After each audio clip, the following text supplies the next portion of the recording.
Hey guys, welcome to Tech Team channel. Hope you guys are having a very nice day. In this video I'm gonna show you how can you remove Google account from Android phone. So for that, at first just go to your Gmail app.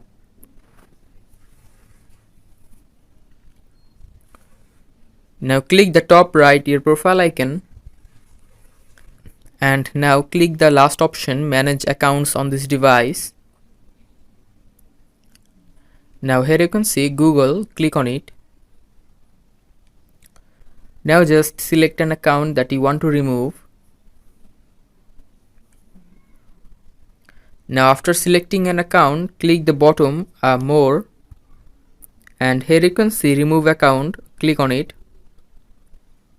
and click on remove account again, and by this you can just remove any Gmail account from your Android phone. So guys, hope you found this video helpful. If you found this video helpful, then give a thumbs up and don't forget to subscribe to Tech Team channel. Thank you very much for watching the video.